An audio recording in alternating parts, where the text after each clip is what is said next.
ਸੰਧੂ ਸਾਹਿਬ, ਸਰਹੱਦੀ ਖੇਤਰਾਂ ਦੇ ਵਿੱਚ ਲੋਕਾਂ ਦਾ ਇਸ ਵੇਲੇ ਬਹੁਤ ਬੁਰਾ ਹਾਲ ਹੈ ਜੀ, ਤੇ ਉਹਨਾਂ ਵੱਲੋਂ ਹੁਣ ਵਿਸ਼ੇਸ਼ ਤਵੱਜੋ ਦੀ ਮੰਗ ਕੀਤੀ ਜਾ ਰਹੀ ਹੈ ਸਰਕਾਰ ਤੋਂ। ਵਾਸੂ ਜੀ, ਸਰਹੱਦੀ ਖੇਤਰਾਂ ਦੇ ਵਿੱਚ ਆਵਾਜ਼ਾਂ ਤਾਂ ਪਹਿਲਾਂ ਵੀ ਉੱਠਦੀਆਂ ਰਹੀਆਂ ਨੇ ਇਸ ਸੰਬੰਧ ਵਿੱਚ ਜੀ, ਪਰ ਹੁਣ ਪਿਛਲੇ ਕੁਝ ਦਿਨਾਂ ਤੋਂ ਦੇਖਿਆ, ਜਦੋਂ ਦੀ ਇਹ ਨਵੀਂ ਸਰਕਾਰ ਬਣੀ ਹੈ ਉਹਨਾਂ ਲੋਕਾਂ ਨੇ ਜ਼ੋਰ ਸ਼ੋਰ ਦੇ ਨਾਲ ਆਪਣੀਆਂ ਆਵਾਜ਼ਾਂ ਫੇਰ ਚੁੱਕਣੀਆਂ ਸ਼ੁਰੂ ਕਰ ਦਿੱਤੀਆਂ ਨੇ। ਇਸ ਤੋਂ ਪਹਿਲਾਂ ਸ਼ਾਇਦ ਉਹ ਅਕਾਲੀ ਦਲ ਦੀ ਸਰਕਾਰ ਵੇਲੇ, ਕਾਂਗਰਸ ਦੀ ਸਰਕਾਰ ਵੇਲੇ ਬੋਲ ਕੇ ਥੱਕ ਗਏ ਸੀ, ਉਹਨਾਂ ਦੀਆਂ ਆਸਾਂ ਨੂੰ ਕੋਈ ਬੂਰ ਨਹੀਂ ਪਿਆ ਤੇ ਉਹ ਫਿਰ ਚੁੱਪ ਕਰਕੇ ਪਰੇਸ਼ਾਨ ਜਿਹੇ ਹੋ ਕੇ ਆਪੋ ਆਪਣੇ ਘਰਾਂ ਦੇ ਵਿੱਚ ਬਹਿ ਗਏ। ਜਿਹੜੀਆਂ ਉੱਥੇ ਦੀਆਂ ਪੰਚਾਇਤਾਂ ਨੇ, ਸਰਹੱਦੀ ਇਲਾਕਿਆਂ ਦੀਆਂ ਜਿਹੜੀਆਂ ਉੱਥੇ ਦੀਆਂ ਸੰਸਥਾਵਾਂ ਨੇ, ਜਿਹੜੀਆਂ ਉੱਥੇ ਦੀਆਂ ਸਭਾ ਸੁਸਾਇਟੀਆਂ ਨੇ, ਜਿਹੜੇ ਉੱਥੇ ਦੇ ਆਗੂ ਨੇ, ਸਮਾਜਿਕ ਆਗੂ ਨੇ, ਜਿਹੜੇ ਖਾਸ ਕਰਕੇ ਸਿਆਸੀ ਆਗੂ ਨਹੀਂ, ਕਿਉਂਕਿ ਸਿਆਸੀ ਆਗੂ ਜਿਹੜੇ ਨੇ ਉਹ ਤਾਂ ਸ਼ਾਇਦ ਇਹਨਾਂ ਗੱਲਾਂ ਵੱਲ ਨਜ਼ਰ ਹੀ ਨਹੀਂ ਮਾਰਦੇ ਜੀ। ਔਰ ਸਰਕਾਰਾਂ ਵੀ ਜਿਹੜੀਆਂ ਨੇ ਪਿਛਲੇ, ਮਤਲਬ ਆਪਾਂ ਸਮਝ ਲਈਏ ਕਿ 1947 ਤੋਂ ਬਾਅਦ ਜਿੰਨੀਆਂ ਵੀ ਸਰਕਾਰਾਂ ਬਣੀਆਂ ਨੇ ਉਹਨਾਂ ਨੇ ਇਹਨਾਂ ਖੇਤਰਾਂ ਨੂੰ ਸਭ ਤੋਂ ਵੱਧ ਨਜ਼ਰਅੰਦਾਜ਼ ਕੀਤਾ ਹੈ। ਅਤੇ ਜੇ ਦੇਖਿਆ ਜਾਵੇ ਤਾਂ ਦੇਸ਼ ਵਾਸਤੇ, ਪੰਜਾਬ ਵਾਸਤੇ, ਸੁਰੱਖਿਆ ਵਾਸਤੇ ਇਹ ਜਿਹੜੇ ਖੇਤਰ ਨੇ ਬੜੀ ਅਹਿਮ ਭੂਮਿਕਾ ਨਿਭਾਉਂਦੇ ਨੇ। ਔਰ ਉਹਨਾਂ ਦਾ ਹਰ ਵਾਰ ਜਦੋਂ ਵੀ ਕੋਈ ਸ਼ਰਾਰਤ ਹੁੰਦੀ ਹੈ, ਜਦੋਂ ਵੀ ਕੋਈ ਜੰਗ ਛਿੜਦੀ ਹੈ, ਉਹਨਾਂ ਦਾ ਬਹੁਤ ਨੁਕਸਾਨ ਹੁੰਦਾ ਹੈ ਜੀ। ਔਰ ਉਹ ਆਪਣਾ ਨੁਕਸਾਨ ਜਿਹੜਾ ਹੈ ਉਹ ਬਰਦਾਸ਼ਤ ਕਰ ਲੈਂਦੇ ਨੇ ਅਤੇ ਉਹਨਾਂ ਨੂੰ ਉਹਨਾਂ ਦੇ ਨੁਕਸਾਨ ਦੀ ਕਦੇ ਵੀ ਪੂਰਤੀ ਨਹੀਂ ਹੁੰਦੀ। ਜਦੋਂ ਕਿ ਜਿਹੜੇ ਲੋਕ ਸੁਰੱਖਿਅਤ ਥਾਵਾਂ 'ਤੇ ਬੈਠੇ ਨੇ, ਬਾਰਡਰ ਤੋਂ, ਸਰਹੱਦਾਂ ਤੋਂ ਕਾਫੀ ਪਿੱਛੇ ਬੈਠੇ ਨੇ, ਉਹਨਾਂ ਦਾ ਜੇ ਨੁਕਸਾਨ ਹੁੰਦਾ ਹੈ ਅਤੇ ਉਹਨਾਂ ਦੀ ਪੂਰਤੀ ਵੀ ਹੋ ਜਾਂਦੀ ਹੈ ਔਰ ਉਹਨਾਂ ਦੀ ਸ਼ਾਇਦ ਆਵਾਜ਼ ਵੀ ਜਲਦੀ ਸੁਣੀ ਜਾਂਦੀ ਹੈ। ਔਰ ਇਹਨਾਂ ਇਲਾਕਿਆਂ ਦੇ ਵਿੱਚ ਸਰਕਾਰਾਂ ਦਾ, ਮੰਤਰੀਆਂ ਦਾ, ਵਿਧਾਇਕਾਂ ਦਾ ਵਿਚਰਨ ਵੀ ਜ਼ਿਆਦਾ ਹੁੰਦਾ ਹੈ ਅਤੇ ਉਹਨਾਂ ਲੋਕਾਂ ਦੇ ਵਿੱਚ ਜਿਹੜੇ ਸਰਹੱਦਾਂ 'ਤੇ ਬੈਠੇ ਨੇ ਉੱਥੇ ਤੱਕ ਨਾ ਤਾਂ ਪ੍ਰਸ਼ਾਸਨਿਕ ਅਧਿਕਾਰੀ ਜਿਹੜੇ ਨੇ ਉਹ ਇੰਨੀ ਪਹੁੰਚ ਕਰਦੇ ਨੇ ਅਤੇ ਨਾ ਹੀ ਜਿਹੜੇ ਸਰਕਾਰੀ ਸੱਤਾਧਾਰੀ ਲੋਕ ਨੇ ਉਹ ਉੱਥੇ ਇੰਨੀ ਜ਼ਿਆਦਾ ਪਹੁੰਚ ਕਰਦੇ ਨੇ। ਹੁਣ ਇਹਦੇ ਵਿੱਚ ਜਿਹੜੀ ਬੈਲਟ ਹੈ ਇਹ ਫਾਜ਼ਿਲਕਾ, ਅਬੋਹਰ ਤੋਂ ਲੈ ਕੇ ਫਿਰੋਜ਼ਪੁਰ ਤੋਂ ਲੈ ਕੇ ਸਾਰੀ ਜਿਹੜੀ ਹੈ ਤਰਨ ਤਾਰਨ, ਅੰਮ੍ਰਿਤਸਰ, ਅੱਗੇ ਗੁਰਦਾਸਪੁਰ, ਪਠਾਨਕੋਟ, ਇਹ ਜਿੰਨੀ ਸਾਰੀ ਬੈਲਟ ਹੈ ਇਹਦੇ ਵਿੱਚ ਜਾ ਕੇ ਜੇ ਦੇਖਿਆ ਜਾਵੇ ਤਾਂ ਫਿਰ ਪਤਾ ਲੱਗਦਾ ਜ਼ਮੀਨੀ ਹਕੀਕਤ ਕੀ ਹੈ। ਸ਼ਹਿਰਾਂ ਦੇ ਵਿੱਚ ਬੈਠ ਕੇ ਜਿਹੜੀਆਂ ਇਹ ਗੱਲਾਂ ਕਰਨੀਆਂ ਸੁਖਾਲੀਆਂ ਨੇ, ਪਰ ਉੱਥੇ ਜਾ ਕੇ ਦੇਖਣਾ ਔਰ ਉਸ ਚੀਜ਼ ਨੂੰ ਸਮਝਣਾ ਬੜਾ ਮੁਸ਼ਕਿਲ ਕੰਮ ਹੈ। ਮੈਨੂੰ ਕਾਫੀ ਜਿਹੜੇ ਸਰਹੱਦੀ ਇਲਾਕੇ ਉਹਨਾਂ ਦੇ ਵਿੱਚ ਜਾਣ ਦਾ ਮੌਕਾ ਵੀ ਮਿਲਿਆ। ਇਸ ਕਰਕੇ ਜਦੋਂ ਕੱਲ੍ਹ ਅਤੇ ਪਰਸੋਂ 2 ਦਿਨ ਲਗਾਤਾਰ ਖਾਸ ਕਰਕੇ ਡੇਰਾ ਬਾਬਾ ਨਾਨਕ ਅਤੇ ਗੁਰਦਾਸਪੁਰ ਦੇ ਇਲਾਕੇ ਦੇ ਵਿੱਚ ਇਸ ਤਰ੍ਹਾਂ ਦੀਆਂ ਆਵਾਜ਼ਾਂ ਉੱਠੀਆਂ ਕਿ ਸਾਡੀ ਮਦਦ ਕੀਤੀ ਜਾਵੇ, ਸਾਡੀ ਸੁਣਵਾਈ ਕੀਤੀ ਜਾਵੇ, ਤਾਂ ਮੈਨੂੰ ਉਹ ਗੱਲ ਜਿਹੜੀ ਸੀ ਉਹਨਾਂ ਦਾ ਨਕਸ਼ਾ ਪੂਰੀ ਤਰ੍ਹਾਂ ਨਾਲ ਸਮਝ ਆ ਗਿਆ। ਡੇਰਾ ਬਾਬਾ ਨਾਨਕ ਦੀ ਜੇ ਗੱਲ ਕਰੀਏ ਤਾਂ ਇਹ, ਹਾਲਾਂਕਿ ਉੱਥੇ ਜਿਹੜਾ ਗੁਰਦੁਆਰਾ ਕਰਤਾਰਪੁਰ ਸਾਹਿਬ ਆ ਉਹਦਾ ਲਾਂਘਾ ਖੁੱਲ੍ਹਿਆ ਜੀ। ਉਹਦਾ ਲਾਂਘਾ ਖੁੱਲ੍ਹਣ ਨਾਲ ਹਜੇ ਕਿ ਇਹ ਲੱਗਦਾ ਸੀ ਕਿ ਡੇਰਾ ਬਾਬਾ ਨਾਨਕ ਦਾ ਵਿਕਾਸ ਬਹੁਤ ਵੱਡੇ ਪੱਧਰ 'ਤੇ ਹੋਏਗਾ। ਉਸ ਵੇਲੇ ਇਹ ਵੀ ਗੱਲਾਂ ਚੱਲੀਆਂ ਸੀ ਇੱਥੇ ਹੋਟਲ ਬਣਨਗੇ, ਇੱਥੇ ਕਈ ਕੁਛ ਹੋਏਗਾ। ਇੱਥੇ ਇਹ ਵੀ ਸੋਚਿਆ ਜਾ ਰਿਹਾ ਸੀ ਕਿ ਸ਼ਾਇਦ ਜਿਹੜਾ ਹੈ ਕੋਈ ਟਰਾਂਸਪੋਰਟ ਦੇ ਵਿਸ਼ੇਸ਼ ਪ੍ਰਬੰਧ ਕੀਤੇ ਜਾਣ, ਕੋਈ ਟੂਰਿਸਟ ਸਪਾਟ ਜਿਹੜੇ ਸੀ ਉਹ ਵੀ ਬਣਾਏ ਜਾਣ, ਪਰ ਇਸ ਮਾਮਲੇ ਵਿੱਚ ਕੁਛ ਨਹੀਂ ਹੋਇਆ। ਅਜੇ ਤੱਕ ਕਾਗਜ਼ਾਂ 'ਤੇ ਵੀ ਨਹੀਂ ਹੋਇਆ ਅਤੇ ਉਹਦਾ ਜ਼ਿਕਰ ਵੀ ਨਹੀਂ ਹੋਇਆ ਜੀ। ਹਾਲਾਂਕਿ ਡੇਰਾ ਬਾਬਾ ਨਾਨਕ ਜਿਹੜਾ ਹੈ ਉਹ ਇਸ ਵੇਲੇ ਗੁਰਦੁਆਰਾ ਕਰਤਾਰਪੁਰ ਸਾਹਿਬ ਕਰਕੇ ਕੌਮਾਂਤਰੀ ਪੱਧਰ ਦੇ ਉੱਤੇ ਪ੍ਰਸਿੱਧੀ ਦਾ ਕੇਂਦਰ ਬਣਿਆ ਹੋਇਆ, ਚਰਚਾ ਦਾ ਕੇਂਦਰ ਬਣਿਆ ਹੋਇਆ। ਰੋਜ਼ਾਨਾ ਉੱਥੇ ਸ਼ਰਧਾਲੂ ਜਾਂਦੇ ਨੇ। ਕੋਵਿਡ ਦੌਰਾਨ ਕੁਝ ਸਮਾਂ ਲੋਕਾਂ ਦਾ ਆਉਣਾ ਜਾਣਾ ਬੰਦ ਰਿਹਾ ਸੀ, ਪਰ ਹੁਣ ਉਹ ਜਾਂਦੇ ਨੇ ਜਿਸ ਤਰ੍ਹਾਂ ਸਿੰਪਲ ਜਿਹੜੀਆਂ ਉਹਨਾਂ ਦੀਆਂ ਰਸਮਾਂ ਨੇ ਪੂਰੀਆਂ ਕਰਕੇ ਗੁਰਦੁਆਰਾ ਸਾਹਿਬ ਜਾਂਦੇ ਨੇ, ਮੱਥਾ ਟੇਕਦੇ ਨੇ, ਲੰਗਰ ਛਕ ਕੇ ਵਾਪਸ ਆ ਜਾਂਦੇ ਨੇ। ਬਸ ਉੱਥੇ ਤੱਕ ਜਿਹੜੀ ਗੱਲ ਹੈ ਉਹ ਸੀਮਤ ਹੋ ਗਈ। ਹੁਣ ਡੇਰਾ ਬਾਬਾ ਨਾਨਕ ਦਾ ਵਿਕਾਸ ਨਹੀਂ ਹੋਇਆ। ਇਹਦੇ ਨਾਲ ਲੱਗਦੇ ਬਾਰਡਰ ਦੇ ਉੱਤੇ ਅੱਗੇ 200 ਤੋਂ ਵੱਧ ਪਿੰਡ ਨੇ ਵਾਸੂ ਜੀ, ਜਿਨ੍ਹਾਂ ਪਿੰਡਾਂ ਦੇ ਵਿੱਚ ਇੱਕ ਵੀ ਕਾਲਜ ਨਹੀਂ ਹੈ ਜੀ। ਔਰ ਉੱਥੇ ਦੇ ਜਿਹੜੇ ਨੌਜਵਾਨ ਨੇ ਉਹ ਇਸ ਕਾਰਨ ਵੀ ਪੜ੍ਹਾਈ ਤੋਂ ਵਾਂਝੇ ਰਹਿ ਜਾਂਦੇ ਨੇ। ਲੇਬਰ ਦੇ ਉੱਥੇ ਕੋਈ ਸਾਧਨ ਨਹੀਂ, ਰੁਜ਼ਗਾਰ ਦੇ ਉੱਥੇ ਕੋਈ ਸਾਧਨ ਨਹੀਂ, ਅਤੇ ਇਹਨਾਂ ਸਾਰੇ ਕੰਮਾਂ ਤੋਂ ਜਿਹੜੇ ਉਹਨਾਂ ਦੀ ਇੱਕ ਰਵਾਇਤੀ ਖੇਤੀਬਾੜੀ ਚੱਲੀ ਆ ਰਹੀ ਹੈ, ਕਣਕ ਬੀਜ ਲਈ, ਝੋਨਾ ਬੀਜ ਲਿਆ, ਬਸ ਉਹ ਰਵਾਇਤੀ ਕੰਮ ਉਹਨਾਂ ਦੇ ਚੱਲੇ ਆ ਰਹੇ ਨੇ। ਉਹ ਵੀ ਅੱਜ ਕੱਲ੍ਹ ਬਹੁਤ ਸਾਰਾ ਕੰਮ ਜਿਹੜਾ ਜਾਂ ਤਾਂ ਮਸ਼ੀਨਾਂ ਕਰਦੀਆਂ ਨੇ ਜਾਂ ਲੇਬਰ ਕਰਦੀ ਹੈ। ਔਰ ਜਿਹੜੇ ਪਿੰਡਾਂ ਦੇ ਨੌਜਵਾਨ ਨੇ ਉਹਨਾਂ ਦੇ ਕੋਲ ਇੱਕੋ ਹੀ ਕੰਮ ਰਹਿ ਗਿਆ ਕਿ ਉਹ ਜਾਂ ਤਾਂ ਹੋਰ ਕਿਸੇ ਗਲਤ ਰਸਤੇ ਪੈ ਜਾਂਦੇ ਨੇ ਜਾਂ ਫਿਰ ਉਹ ਨਸ਼ਿਆਂ ਦੇ ਰਾਹ ਪੈ ਜਾਂਦੇ ਨੇ ਜੀ। ਜਿਹੜਾ ਇਹ ਇਲਾਕਾ, ਇਸ ਡੇਰਾ ਬਾਬਾ ਨਾਨਕ, ਖਾਸ ਕਰਕੇ ਅੰਮ੍ਰਿਤਸਰ ਦੀ ਬਾਰਡਰ ਬੈਲਟ ਔਰ ਉਹਦੇ ਤੋਂ ਅੱਗੇ ਗੁਰਦਾਸਪੁਰ, ਪਠਾਨਕੋਟ, ਇਹਦੇ ਵਿੱਚ ਜਿਹੜਾ ਨਸ਼ਿਆਂ ਦਾ ਪ੍ਰਚਲਨ ਹੈ, ਰਿਵਾਜ ਹੈ, ਉਹ ਬਹੁਤ ਜ਼ਿਆਦਾ ਹੈ। ਉਹ ਲੋਕ ਇਸ ਕਰਕੇ ਵੀ ਪਰੇਸ਼ਾਨ ਨੇ ਕਿ ਸਾਡੇ ਨੌਜਵਾਨਾਂ ਲਈ ਨਾ ਤਾਂ ਪੜ੍ਹਾਈ ਦੇ ਪੂਰੇ ਪ੍ਰਬੰਧ ਨੇ, ਨਾ ਇੱਥੇ ਕੋਈ ਰੋਜ਼ਗਾਰ ਦੇ ਸਾਧਨ ਨੇ। ਸਰਹੱਦੀ ਏਰੀਆ ਹੋਣ ਕਰਕੇ ਉੱਥੇ ਨਾ ਕੋਈ ਵੱਡਾ ਉਦਯੋਗ ਲੱਗਦਾ ਹੈ, ਨਾ ਕੋਈ ਵੱਡੀ ਫੈਕਟਰੀ ਲੱਗਦੀ ਹੈ। ਅਤੇ ਜਿਵੇਂ ਆਪਾਂ ਪਹਿਲਾਂ ਗੱਲ ਕੀਤੀ ਹੈ ਕਿ ਸਰਕਾਰਾਂ ਦਾ ਤਾਂ ਉੱਥੇ ਆਉਣ ਜਾਣ ਹੀ ਨਹੀਂ, ਇੱਕ ਤਰ੍ਹਾਂ ਨਾਲ ਉਹਨਾਂ ਖੇਤਰਾਂ ਨੂੰ ਜਿਵੇਂ ਨਜ਼ਰ ਅੰਦਾਜ਼ ਕੀਤਾ ਹੋਇਆ।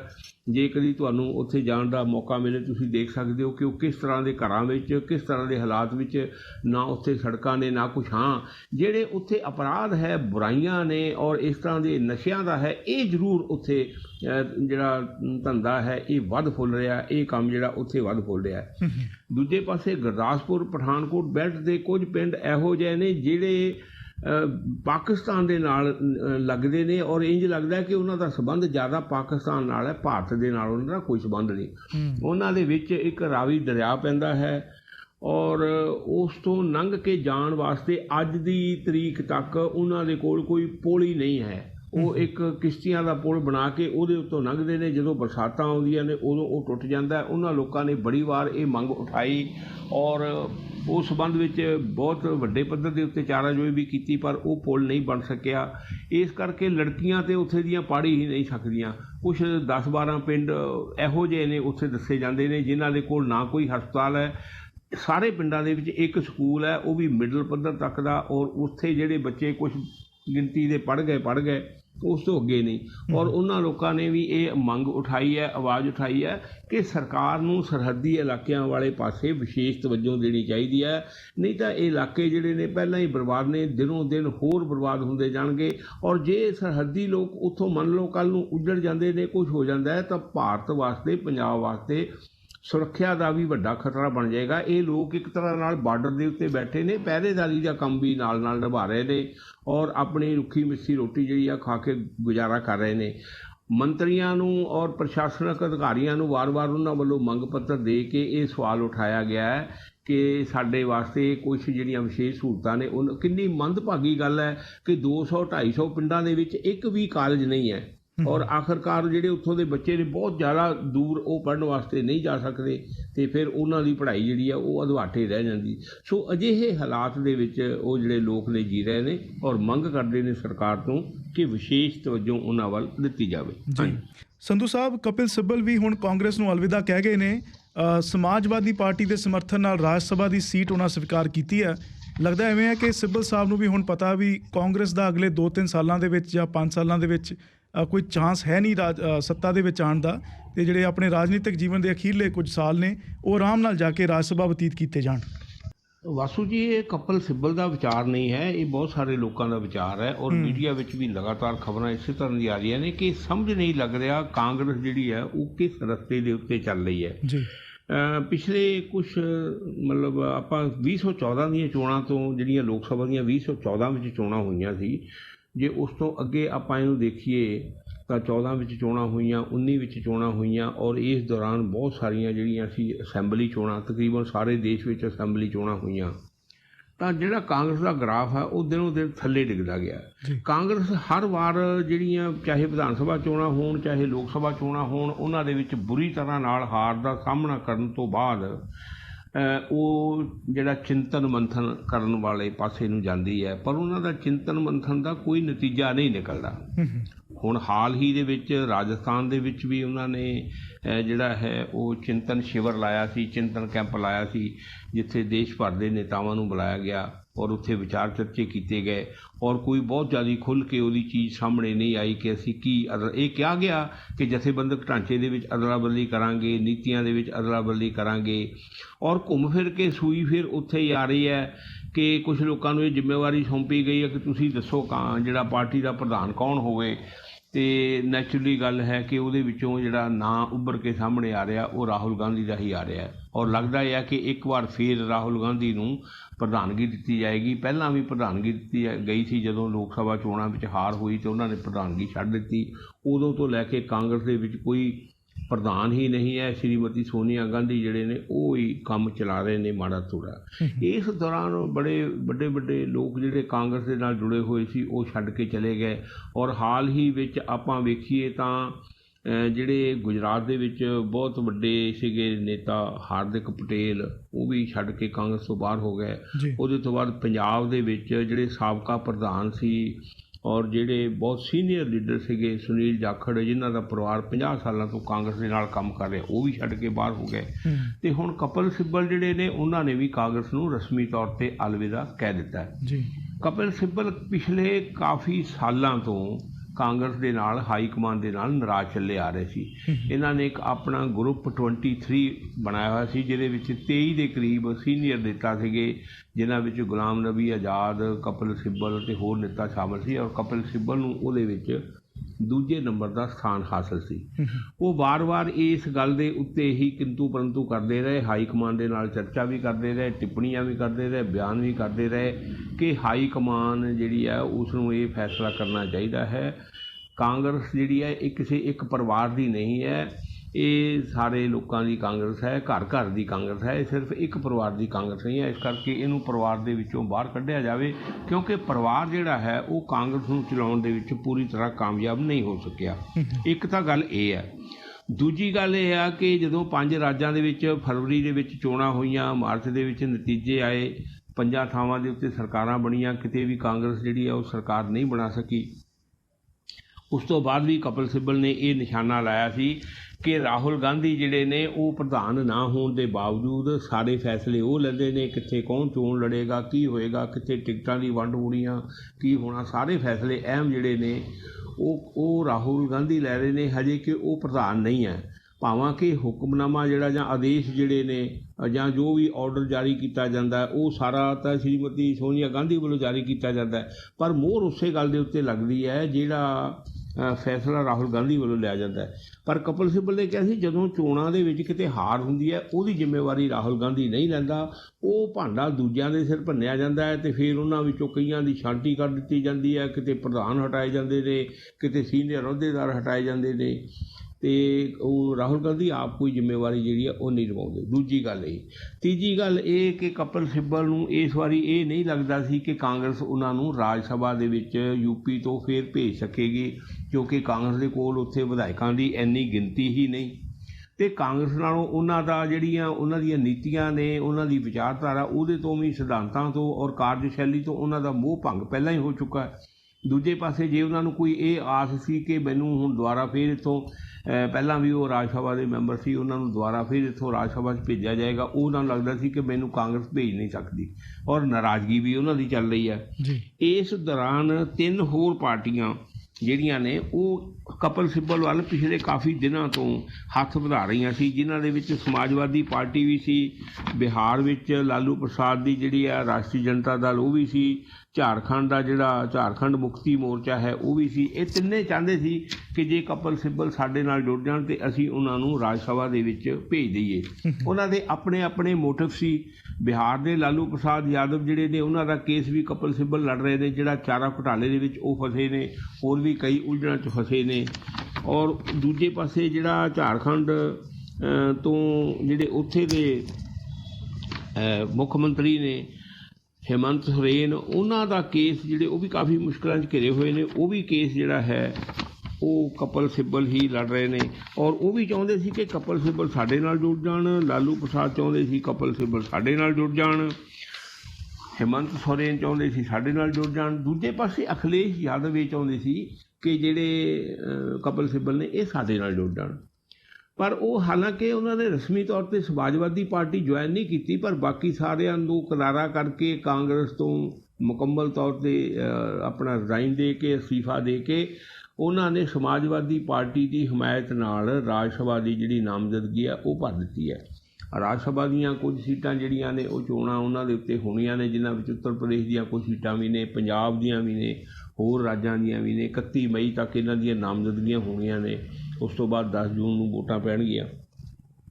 ਸੋ ਇਹ ਲੱਗਦਾ ਹੈ ਕਿ ਉਹ ਹੁਣ ਲਗਭਗ ਉਹਨਾਂ ਦਾ ਜਿਹੜਾ, ਕਿਉਂਕਿ ਇੱਥੇ ਕਾਫੀ ਵੱਡੀ ਗਿਣਤੀ ਦੇ ਵਿੱਚ ਵਿਧਾਇਕ ਨੇ ਸਮਾਜਵਾਦੀ ਪਾਰਟੀ ਦੇ ਔਰ ਉਹ ਬੜੇ ਆਰਾਮ ਨਾਲ ਕਪਿਲ ਸਿੱਬਲ ਨੂੰ ਰਾਜ ਸਭਾ ਦੇ ਵਿੱਚ ਭੇਜ ਸਕਦੇ ਨੇ। ਹੁਣ ਕਪਿਲ ਸਿੱਬਲ ਉੱਥੇ ਜਾ ਕੇ ਕਿਸ ਤਰ੍ਹਾਂ ਦੀ ਪਾਰੀ ਖੇਡਦੇ ਨੇ, ਕੀ ਉਹ ਰਸਮੀ ਤੌਰ 'ਤੇ ਸਮਾਜਵਾਦੀ ਪਾਰਟੀ 'ਚ ਸ਼ਾਮਲ ਹੁੰਦੇ ਨੇ ਜਾਂ ਨਹੀਂ ਹੁੰਦੇ। ਪਰ ਇੱਕ ਗੱਲ ਉਹਨਾਂ ਦੀ ਜ਼ਰੂਰ ਹੈ ਕਿ ਉਹਨਾਂ ਨੇ ਇਹ ਗੱਲ ਸਪਸ਼ਟ ਕੀਤੀ ਹੈ ਕਿ ਭਾਰਤੀ ਜਨਤਾ ਪਾਰਟੀ ਦੀ ਵਿਚਾਰਧਾਰਾ ਨਾਲ ਉਹਨਾਂ ਦਾ ਕੋਈ ਮੇਲ ਨਹੀਂ ਖਾਂਦਾ। ਕਾਂਗਰਸ ਦੀ ਪਹਿਲੀ ਵਿਚਾਰਧਾਰਾ ਨਾਲ ਮੇਲ ਖਾਂਦਾ ਸੀ, ਉਹ ਸੈਕੂਲਰ ਜਿਹੜੀ ਵਿਚਾਰਧਾਰਾ ਉਸ ਨੂੰ ਪਸੰਦ ਕਰਦੇ ਨੇ ਔਰ ਇਸ ਤਰ੍ਹਾਂ ਦੇ ਏਜੰਡੇ ਉੱਤੇ ਹੀ ਉਹ ਅੱਗੇ ਵਧਣਗੇ ਤਾਂ ਕਿ ਦੇਸ਼ ਨੂੰ ਜਿਹੜਾ ਹੈ ਉਹ ਠੀਕ ਢੰਗ ਨਾਲ ਜਿਹੜਾ ਲੋਕਤੰਤਰ ਹੈ ਜਿਸ ਨੂੰ ਅੱਜ ਇੱਕ ਲਗਭਗ ਖੋਰਾ ਲੱਗ ਰਿਹਾ, ਲੋਕਤੰਤਰ ਨੂੰ ਢਾਹ ਲੱਗ ਰਹੀ ਹੈ, ਉਸ ਨੂੰ ਮੁੜ ਤੋਂ ਬਹਾਲ ਕੀਤਾ ਜਾਵੇ ਔਰ ਲੋਕਾਂ ਦਾ ਉਹਦੇ ਵਿੱਚ ਵਿਸ਼ਵਾਸ ਬਹਾਲ ਕੀਤਾ ਜਾਵੇ। ਉਹਨਾਂ ਨੇ ਕਿਹਾ ਕਿ ਮੈਂ ਇਸ ਏਜੰਡੇ ਦੇ ਉੱਤੇ ਕੰਮ ਕਰਾਂਗਾ। ਰਾਜ ਸਭਾ ਦਾ ਮੈਂਬਰ ਚੁਣੇ ਜਾਣ ਤੋਂ ਬਾਅਦ ਵੀ ਇਹ ਨਹੀਂ ਲੱਗਦਾ ਕਿ ਉਹ ਬਕਾਇਦਾ ਤੌਰ 'ਤੇ ਉਹਨਾਂ ਦੀ ਸਮਾਜਵਾਦੀ ਪਾਰਟੀ ਦੀ ਜਿਹੜੀ ਮੈਂਬਰਸ਼ਿਪ ਆ ਕਬੂਲ ਕਰਨਗੇ ਕਿ ਨਹੀਂ, ਜਾਂ ਕੀ ਕਰਨਗੇ, ਆਪਣਾ ਕਿਸ ਤਰ੍ਹਾਂ ਦਾ ਉਹ ਅਗਲਾ ਰਸਤਾ ਜਿਹੜਾ ਉਹ ਨਾਪਣਗੇ। ਪਰ ਫਿਲਹਾਲ ਉਹ ਰਾਜ ਸਭਾ ਦੀਆਂ ਚੋਣਾਂ ਵਾਸਤੇ ਪੂਰੀ ਤਰ੍ਹਾਂ ਸਰਗਰਮ ਨੇ ਔਰ ਉਹਨਾਂ ਨੂੰ ਲਗਭਗ ਇਹ ਆਸ ਹੈ, ਯਕੀਨੀ ਹੈ ਕਿ ਉਹ ਰਾਜ ਸਭਾ ਵਿੱਚ ਪੁੱਜ ਜਾਣਗੇ। ਹਾਂਜੀ ਸੰਧੂ ਸਾਹਿਬ, ਡਾਕਟਰ ਵਿਜੇ ਸਿੰਗਲਾ ਵੱਲੋਂ ਕਮਿਸ਼ਨ ਇਕੱਠੀ ਕਰਨ ਲਈ ਜੋ ਢੰਗ ਤਰੀਕੇ ਵਰਤੇ ਜਾਂਦੇ ਸੀ ਉਹਨਾਂ ਦੀਆਂ ਕੁਝ ਡੀਟੇਲਸ ਹੁਣ ਸਾਹਮਣੇ ਆ ਰਹੀਆਂ ਨੇ।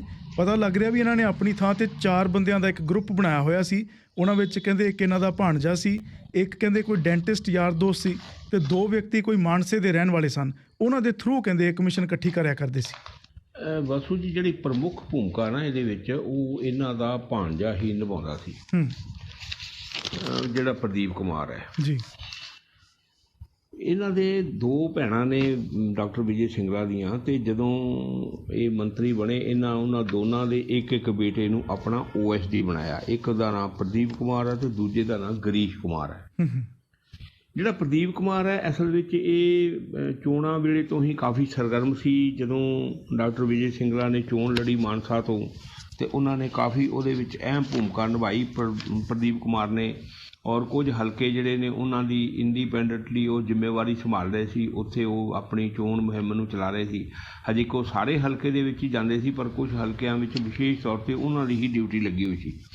ਹਕੀਕਤ ਵਿੱਚ ਉਹ ਬਠਿੰਡਾ ਦੇ ਵਿੱਚ ਉਹਨਾਂ ਦਾ ਕੋਈ ਪਲਾਈ ਦਾ ਬਿਜ਼ਨਸ ਹੈ, ਇੱਕ ITI ਕਾਲਜ ਵੀ ਪਤਾ ਲੱਗਿਆ ਵੀ ਉਹ ਚਲਾਉਂਦੇ ਹੈ ਅਤੇ ਪੜ੍ਹੇ ਲਿਖੇ ਹੈਗੇ ਆ। ਇਸ ਕਰਕੇ ਉਹ ਚੋਣ ਮੁਹਿੰਮ ਦੇ ਵਿੱਚ ਬਹੁਤ ਜ਼ਿਆਦਾ ਸਰਗਰਮ ਹੋ ਗਏ ਔਰ ਉਹਨਾਂ ਨੇ ਉਹ ਜਿਹੜਾ ਸਿਆਸੀ ਰੰਗ ਸੀ ਉਹ ਵੀ ਉੱਥੇ ਹੀ ਚੜ੍ਹਿਆ।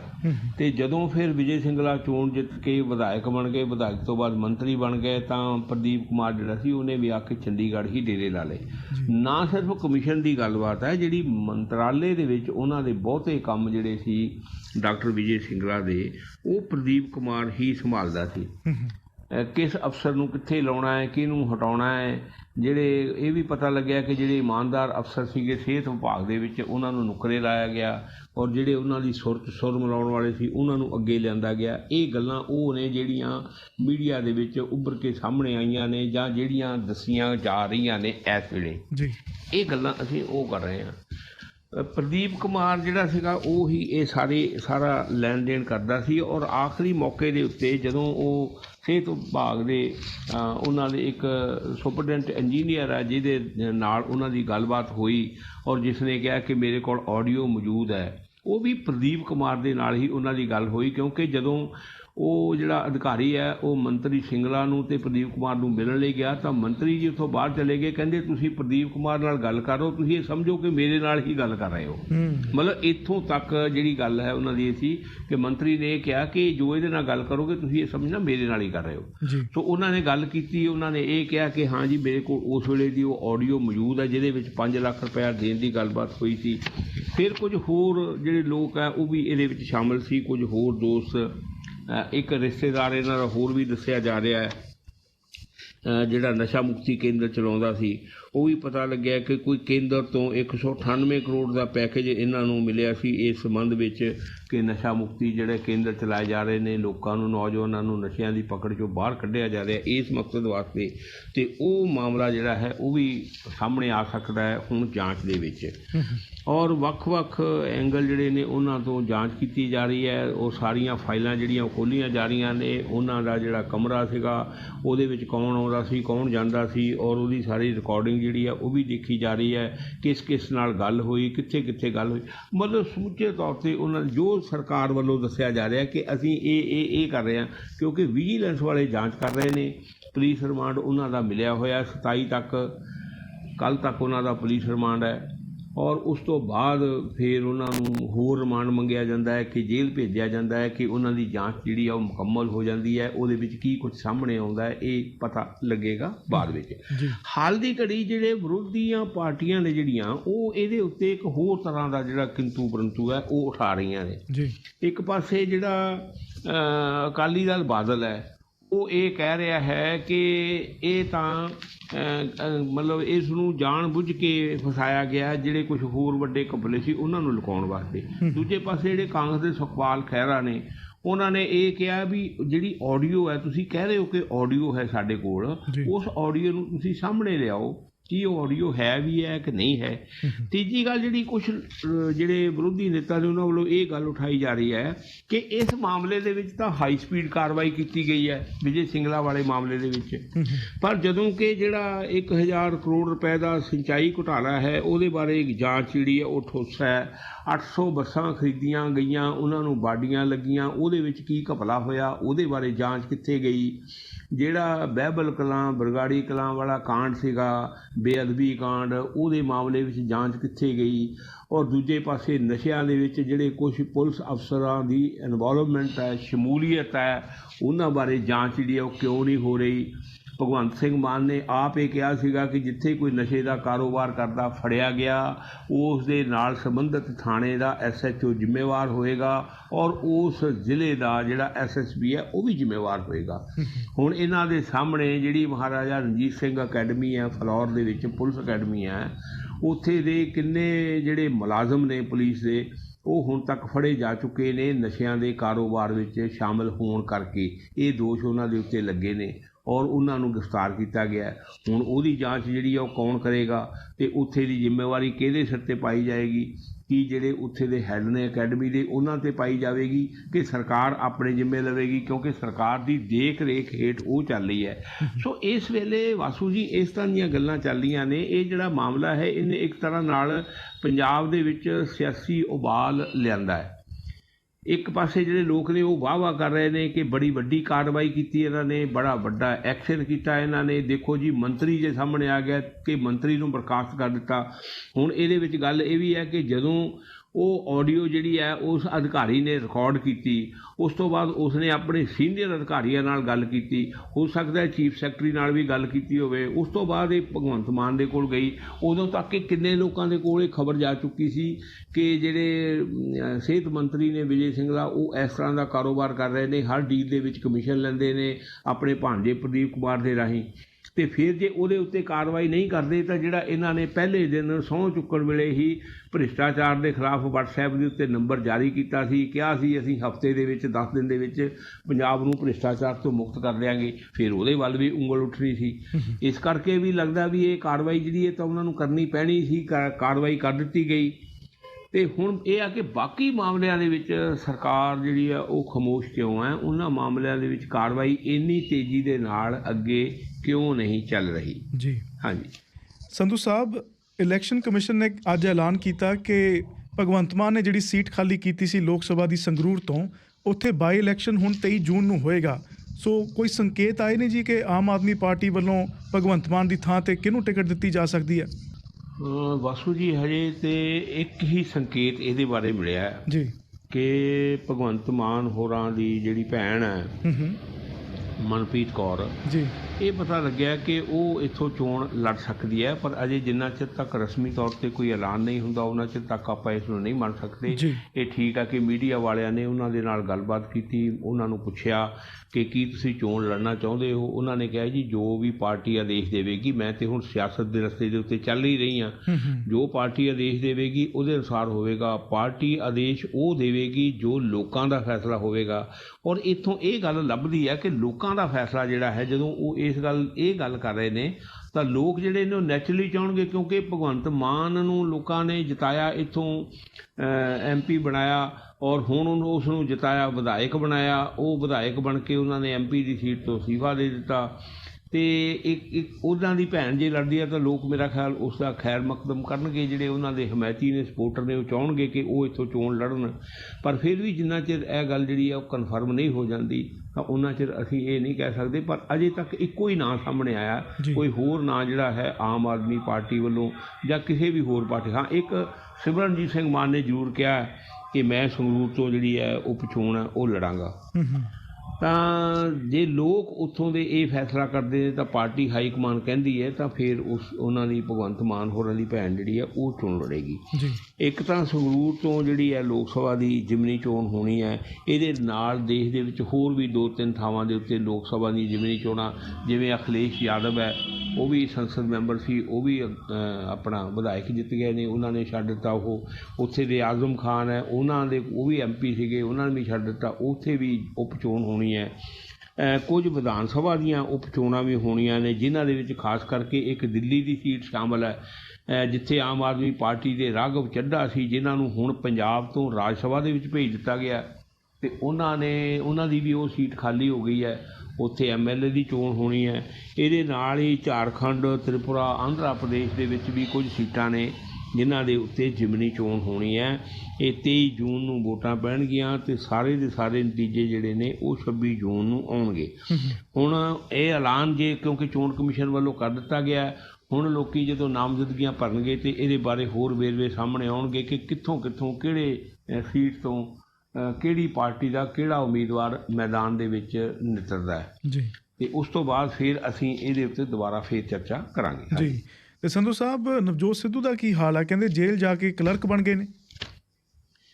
ਨਵਜੋਤ ਸਿੱਧੂ ਦੇਖੋ ਜੀ, ਉਹ ਬੜੀ ਬਹੁਪੱਖੀ ਸ਼ਖਸੀਅਤ ਹੈ। ਪਹਿਲਾਂ ਉਹ ਕ੍ਰਿਕਟਰ ਰਹੇ, ਚੌਕੇ ਛਿੱਕੇ ਲਾਉਂਦੇ ਰਹੇ ਜੀ। ਫਿਰ ਉਹਦੇ ਵਿੱਚੋਂ ਦੀ ਆਪਣਾ ਜਿਹੜੇ TV ਸ਼ੋਅ ਵੀ ਕਰਦੇ ਰਹੇ, ਕਾਮੇਡੀ ਸ਼ੋਅ ਕਰਦੇ ਰਹੇ। ਫਿਰ ਉਹਦੇ ਨਾਲ ਉਹ ਸਿਆਸਤਦਾਨ ਰਹੇ, ਸਿਆਸਤ ਦੇ ਵਿੱਚ ਆ ਗਏ ਅਤੇ ਹੁਣ ਜੇਲ੍ਹ ਦੇ ਵਿੱਚ ਬੜਾ ਅਜੀਬੋ-ਗਰੀਬ ਮਾਮਲਾ ਹੋਇਆ ਕਿ ਉਹਨਾਂ ਨੂੰ ਕਲੈਰੀਕਲ ਜੋਬ ਉੱਥੇ ਦੇ ਦਿੱਤੀ ਗਈ ਹੈ, ਕਿਉਂਕਿ ਸੁਪਰੀਮ ਕੋਰਟ ਵੱਲੋਂ ਜਿਹੜੀ 1 ਸਾਲ ਦੀ ਉਹਨਾਂ ਨੂੰ ਸਜ਼ਾ ਸੁਣਾਈ ਗਈ ਹੈ ਉਹ ਬਾਮੁਸ਼ੱਕਤ ਹੈ। ਬਾਮੁਸ਼ੱਕਤ ਮਤਲਬ ਉਹਨਾਂ ਨੂੰ ਮਿਹਨਤ ਕਰਨੀ ਪੈਣੀ ਹੈ, ਮੁਸ਼ੱਕਤ ਕਰਨੀ ਪੈਣੀ ਹੈ ਔਰ ਉਹਨਾਂ ਤੋਂ ਮੁਸ਼ੱਕਤ ਕਰਵਾਈ ਜਾਣੀ ਹੈ। 8 ਘੰਟੇ ਉਹਨਾਂ ਦੀ ਡਿਊਟੀ ਹੋਵੇਗੀ। ਹੁਣ ਜੇਲ੍ਹ ਪ੍ਰਸ਼ਾਸਨ ਦਾ ਇਹ ਕੰਮ ਸੀ ਕਿ ਉਹਨਾਂ ਨੂੰ ਕਿਸ ਜਗ੍ਹਾ ਦੇ ਉੱਤੇ ਲਾਇਆ ਜਾਵੇ, ਉਹਨਾਂ ਤੋਂ ਕੀ ਕੰਮ ਕਰਵਾਇਆ ਜਾਵੇ। ਇਹ ਵੀ ਕਿਆਸ ਲਾਈਆਂ ਜਾ ਰਹੀਆਂ ਸੀ ਕਿ ਉਹਨਾਂ ਨੂੰ ਬੇਕਰੀ ਦੇ ਵਿੱਚ ਲਾਇਆ ਜਾ ਸਕਦਾ ਹੈ, ਜਿੱਥੇ ਬਿਸਕੁਟਾਂ, ਬ੍ਰੈਡ ਆਦਿ ਦੀ ਫੈਕਟਰੀ ਹੈ, ਉਹਨਾਂ ਦੇ ਵਿੱਚ ਇੱਕ ਫਰਨੀਚਰ ਬਣਦਾ ਹੈ। ਪਰ ਸੁਰੱਖਿਆ ਕਾਰਨਾਂ ਨੂੰ ਧਿਆਨ ਵਿੱਚ ਰੱਖਦਿਆਂ ਹੋਇਆਂ ਜੇਲ੍ਹ ਪ੍ਰਸ਼ਾਸਨ ਨੇ ਉਹਨਾਂ ਨੂੰ ਉੱਥੇ ਨਹੀਂ ਲਾਇਆ, ਕਿਉਂਕਿ ਉਹਨਾਂ ਫੈਕਟਰੀਆਂ 'ਚ ਬਹੁਤ ਸਾਰੇ ਕੈਦੀ ਕੰਮ ਕਰਦੇ ਨੇ, ਜਿਨ੍ਹਾਂ ਦੇ ਵਿੱਚ ਕਈ ਹਾਰਡ ਕੋਰ ਵੀ ਨੇ ਔਰ ਉਹ ਕਿਸੇ ਤਰ੍ਹਾਂ ਦਾ ਰਿਸਕ ਨਹੀਂ ਲੈਣਾ ਚਾਹੁੰਦੇ ਨਵਜੋਤ ਸਿੱਧੂ ਦੇ ਮਾਮਲੇ ਵਿੱਚ। ਇਸ ਕਰਕੇ ਉਹਨਾਂ ਨੂੰ ਇਹ ਕਿਹਾ ਗਿਆ ਕਿ ਉਹ ਦਫ਼ਤਰੀ ਕੰਮਕਾਰ ਕਰਨ, ਕਿਉਂਕਿ ਉਹ ਪੜ੍ਹੇ ਲਿਖੇ ਨੇ, ਇਸ ਕਰਕੇ ਉਹ ਦਫ਼ਤਰ ਦੀਆਂ ਫਾਈਲਾਂ ਨਿਪਟਾ ਸਕਦੇ ਨੇ। ਪਰ ਇਹ ਵੀ ਫੈਸਲਾ ਕੀਤਾ ਗਿਆ ਕਿ ਉਹ ਦਫ਼ਤਰ ਦੀਆਂ ਫਾਈਲਾਂ ਆਪਣੀ ਬੈਰਕ ਦੇ ਵਿੱਚੋਂ ਹੀ ਨਿਪਟਾਉਣਗੇ, ਜੇਲ੍ਹ ਦੇ ਦਫ਼ਤਰ ਵਿੱਚ ਜਾ ਕੇ ਨਹੀਂ ਬੈਠਣਗੇ। ਸਵੇਰੇ ਉਹਨਾਂ ਨੂੰ ਫਾਈਲਾਂ ਭਿਜਵਾ ਦਿੱਤੀਆਂ ਜਾਣਗੀਆਂ, 9 ਤੋਂ 5 ਉਹਨਾਂ ਦੀ ਡਿਊਟੀ ਹੋਏਗੀ। ਉਹਨਾਂ ਨੂੰ ਪਹਿਲੇ ਕੁਝ ਦਿਨ ਜਿਹੜੀ ਆ ਉਹ ਟ੍ਰੇਨਿੰਗ ਦਿੱਤੀ ਜਾਏਗੀ ਕਿ ਕਿਹੜਾ ਕੰਮ ਕਿਸ ਤਰ੍ਹਾਂ ਕਰਨਾ ਹੈ, ਕਿੱਥੇ ਕੀ ਐਂਟਰੀ ਕਰਨੀ ਹੈ, ਕਿਵੇਂ ਕਰਨੀ ਹੈ, ਕਿਉਂਕਿ ਹਜੇ ਉਹ ਜਿਹੜੇ ਆ ਉਹਨਾਂ ਨੂੰ ਇਸ ਕੰਮ ਦਾ ਕੋਈ ਤਜਰਬਾ ਨਹੀਂ। ਅਤੇ ਜਿੰਨਾ ਚਿਰ ਉਹਨਾਂ ਨੂੰ ਤਜਰਬਾ ਨਹੀਂ ਹੁੰਦਾ, ਇਹ ਕਿਹਾ ਗਿਆ ਜੇਲ੍ਹ ਪ੍ਰਸ਼ਾਸਨ ਵੱਲੋਂ ਕਿ 3 ਮਹੀਨੇ ਉਹਨਾਂ ਨੂੰ ਮੁਫਤ ਕੰਮ ਕਰਨਾ ਪਏਗਾ। ਉਹਦੇ ਤੋਂ ਬਾਅਦ ਫਿਰ ਜਦੋਂ ਉਹਨਾਂ ਨੂੰ ਥੋੜ੍ਹਾ ਬਹੁਤਾ ਕੰਮ ਕਰਨਾ ਆ ਜਾਏਗਾ, ਫਿਰ ਵੀ ਹੈਲਪ ਦੀ ਲੋੜ ਹੋਏਗੀ ਨਾਲ ਬੰਦੇ ਦੀ, ਫਿਰ ਉਹਨਾਂ ਨੂੰ ਥੋੜ੍ਹੀ ਜਿਹੀ ਤਨਖਾਹ ਮਤਲਬ 30-40 ਰੁਪਏ ਦਿਹਾੜੀ ਜਿਹੜੀ ਹੈ ਉਹ ਦਿੱਤੀ ਜਾਏਗੀ, ਜੋ ਵੀ ਉੱਥੇ ਦਾ ਉਹਨਾਂ ਦਾ ਨਿਯਮ ਹੈ ਜੇਲ੍ਹ ਦਾ, ਉਹਦੇ ਅਕੋਰਡਿੰਗਲੀ। ਅਤੇ ਜਦੋਂ ਉਹ ਪੂਰੀ ਤਰ੍ਹਾਂ ਨਿਪੁੰਨ ਹੋ ਜਾਣਗੇ, ਉਸ ਤੋਂ ਬਾਅਦ ਉਹਨਾਂ ਨੂੰ 90 ਰੁਪਏ ਤਨਖਾਹ ਜਿਹੜੀ ਹੈ ਉਹ ਰੋਜ਼ਾਨਾ ਮਿਲੇਗੀ। ਔਰ ਇੱਕ ਜਿਹੜੇ ਜੇਲ੍ਹ ਸੁਪਰਡੈਂਟ ਨੇ ਮਨਜੀਤ ਸਿੰਘ ਟਵਾਣਾ ਪਟਿਆਲਾ ਦੇ, ਉਹਨਾਂ ਨੇ ਇਹ ਗੱਲ ਕੀਤੀ ਹੈ ਕਿ ਨਵਜੋਤ ਸਿੱਧੂ ਪੜ੍ਹੇ ਲਿਖੇ ਨੇ, ਉਹ ਪੂਰਾ ਸਹਿਯੋਗ ਕਰ ਰਹੇ ਨੇ, ਇਸ ਕਰਕੇ ਉਹਨਾਂ ਨੂੰ ਦਫ਼ਤਰ ਦਾ ਕੰਮਕਾਰ ਜਿਹੜਾ ਉਹ ਸੌਂਪਿਆ ਗਿਆ ਹੈ। ਉਹਨਾਂ ਦੀ ਸੁਰੱਖਿਆ ਜਿਹੜੀ ਹੈ ਉਹ ਵੀ ਸਖਤ ਕੀਤੀ ਗਈ ਹੈ, ਉਹਦੇ ਉੱਤੇ ਪੂਰਾ ਬਕਾਇਦਾ ਮੁਲਾਜ਼ਮਾਂ ਦੀ ਡਿਊਟੀ ਲਾਈ ਗਈ ਹੈ ਜਿਹੜੇ ਹਰ ਵੇਲੇ ਧਿਆਨ ਰੱਖਣਗੇ ਅਤੇ ਉਹ ਹਰ ਮਾਮਲੇ ਦੇ ਵਿੱਚ ਸਾਨੂੰ ਸਹਿਯੋਗ ਕਰ ਰਹੇ ਨੇ, ਇਸ ਕਰਕੇ ਉਹ ਇਹ ਦਫ਼ਤਰੀ ਕੰਮ ਜਿਹੜਾ ਹੈ ਉਹ ਕਰਨਗੇ। ਸੋ ਹੁਣ ਉਹ ਜੇਲ੍ਹ ਦੇ ਵਿੱਚ ਕਲੈਰੀਕਲ ਜੋਬ ਦੀ ਜਿਹੜੀ ਹੈ ਉਹ ਭੂਮਿਕਾ ਨਿਭਾ ਰਹੇ ਨੇ ਜੀ। ਅਤੇ ਸੰਧੂ ਸਾਹਿਬ, ਸਾਡੇ ਕੋਲ 2 ਮਿੰਟ ਹੋਰ ਹੈਗੇ ਨੇ, ਜੇ ਬਹੁਤ ਬਰੀਫਲੀ ਆਪਾਂ ਗੱਲ ਕਰ ਲਈਏ ਕਿ ਸ਼੍ਰੀ ਹਰਿਮੰਦਰ ਸਾਹਿਬ ਅਤੇ ਹੋਰ ਗੁਰਦੁਆਰਿਆਂ 'ਚ ਹੁਣ ਹਾਰਮੋਨੀਅਮ ਦੇ ਨਾਲ ਕੀਰਤਨ ਨਹੀਂ ਕੀਤਾ ਜਾਏਗਾ, ਸੋ ਇਹਦਾ ਕੀ ਵੇਰਵਾ ਜੀ? ਇਹ ਫੈਸਲਾ ਕੀਤਾ ਜੀ ਸ਼੍ਰੀ ਅਕਾਲ ਤਖ਼ਤ ਸਾਹਿਬ ਦੇ ਜਥੇਦਾਰ ਜਿਹੜੇ ਨੇ ਗਿਆਨੀ ਹਰਪ੍ਰੀਤ ਸਿੰਘ ਜੀ, ਉਹਨਾਂ ਨੇ ਫੈਸਲਾ ਕੀਤਾ ਹੈ। ਜੀ ਔਰ ਉਹਨਾਂ ਦਾ ਫੈਸਲਾ ਜਿਹੜਾ SGPC ਦੇ ਪ੍ਰਧਾਨ ਨੇ ਐਡਵੋਕੇਟ HS ਧਾਮੀ, ਉਹਨਾਂ ਨੇ ਮੰਨ ਲਿਆ ਕਿ ਠੀਕ ਆ ਜੀ, ਆਪਾਂ ਇਸੇ ਤਰ੍ਹਾਂ ਹੀ ਕਰਾਂਗੇ। ਦਲੀਲ ਇਹ ਦਿੱਤੀ ਗਈ ਹੈ ਕਿ ਗੁਰੂ ਸਾਹਿਬਾਨ ਦੇ ਵੇਲੇ ਹਾਰਮੋਨੀਅਮ ਜਿਹੜਾ ਉਹਦੇ ਨਾਲ ਕੀਰਤਨ ਨਹੀਂ ਕੀਤਾ ਜਾਂਦਾ ਸੀ, ਰਬਾਬ ਦੇ ਨਾਲ ਕੀਤਾ ਜਾਂਦਾ ਸੀ, ਸਰੰਦੇ ਦੇ ਨਾਲ ਕੀਤਾ ਜਾਂਦਾ ਸੀ।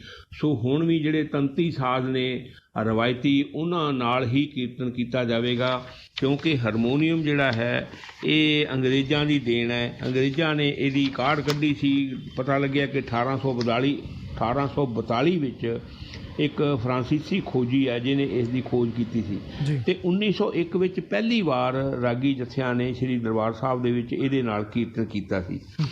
ਹੁਣ ਉਹਦੇ ਤੋਂ ਬਾਅਦ 122 ਸਾਲ ਬਾਅਦ ਇਹ ਫੈਸਲਾ ਕੀਤਾ ਗਿਆ ਕਿ ਹਾਰਮੋਨੀਅਮ ਜਿਹੜਾ ਹੈ ਇਹਨੂੰ ਸ੍ਰੀ ਹਰਿਮੰਦਰ ਸਾਹਿਬ ਵਿੱਚ ਇਹਦੇ ਨਾਲ ਜਾਂ ਹੋਰ ਗੁਰਦੁਆਰੇ ਕੀਰਤਨ ਨਹੀਂ ਕੀਤਾ ਜਾਏਗਾ, ਪਰ ਇਹਦੇ ਵਾਸਤੇ 3 ਸਾਲ ਦਾ ਸਮਾਂ ਰੱਖਿਆ ਗਿਆ ਹੈ। 2025 ਦੇ ਵਿੱਚ ਜਾ ਕੇ ਇਹ ਸਮਾਂ ਮੁਕੰਮਲ ਹੋਏਗਾ ਅਤੇ ਉਦੋਂ ਤੋਂ ਫਿਰ ਬਿਲਕੁਲ ਮੁਕੰਮਲ ਤੌਰ 'ਤੇ ਇਸ ਨੂੰ ਬੰਦ ਕਰ ਦਿੱਤਾ ਜਾਏਗਾ। ਹਜੇ ਕਿ ਯਤਨ ਹੁਣ ਕੀਤੇ ਜਾਣਗੇ।